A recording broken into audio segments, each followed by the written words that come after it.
Well, here we are looking at our new pole, and Susan and I put this up. The old pole right here held the end of the wire going across the dog yard and over to the garden, and it started tipping a long time back. We guided out with rope. We had 2 fence posts out here and had it guide out so it wouldn't fall over, and didn't realize just how rotten it had become. And we tightened up our guy wire or guy ropes to straighten it up because it was still tipping quite a bit, and dug a hole for a new pole. And then we had to figure out how to get the new pole in the ground. What I did was we laid it on the ground here, and I bound it with a chain just above the middle, so it would, if you picked it up, the tail end would drop. And it's too tall to pick up with the tractor bucket. So what we did is with that one guyed out, we put the tractor over here to this side and chained the bucket to it real tight. So anyway, so it was braced 3 ways, and went up on and put the ladder against it, and went up on the ladder and put a shiv at the top of that for a crown, and put a shiv at the bottom, and then we put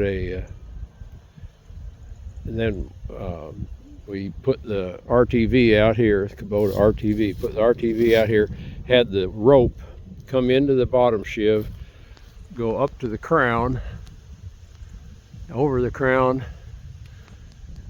down to the ground and to the pole, and had a block on the pole, and then back up to the crown. And that way we had 2 lines lifting the pole, made it real easy to pick up. So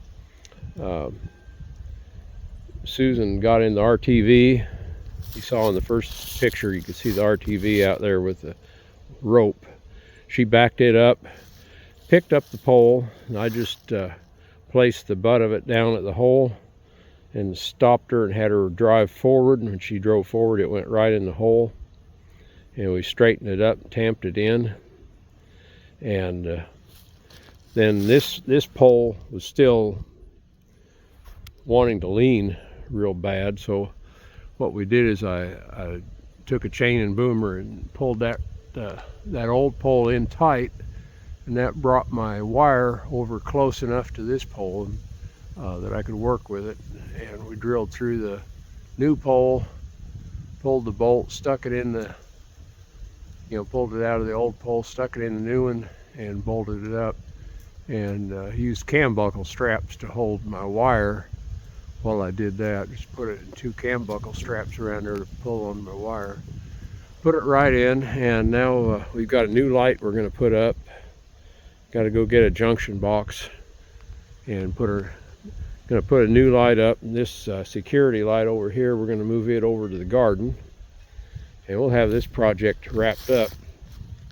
And when you put a ladder up on a pole, it gets real shaky as you go up there. That ladder's rocking back and forth. Every time you take a step, it rocks one way and the other. And what we did is we took a ratchet strap and pulled the ladders in tight to the pole as it went up to stabilize them. And that made it felt safe. I didn't enjoy going up. I don't enjoy going up that high on a ladder, but nobody else to do it but us, so that's how we did it. And we do have to gonna have to drill that and put another mount through it, because we were going to put a guy wire on the back side to hold against the wire, and that'll actually be the end. So it's been a pretty good project, and now we know how to pick up a pole.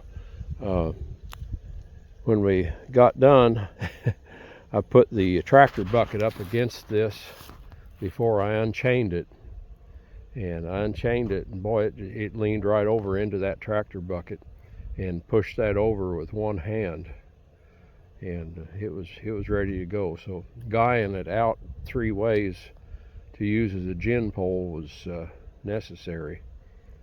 I think if we hadn't hooked the tractor to it and really had it stabilized, it would have fallen right over when we put a load on it. So anyway, so now Susan knows how to pick up a pole. Okay, thank you all for watching. Catch you later.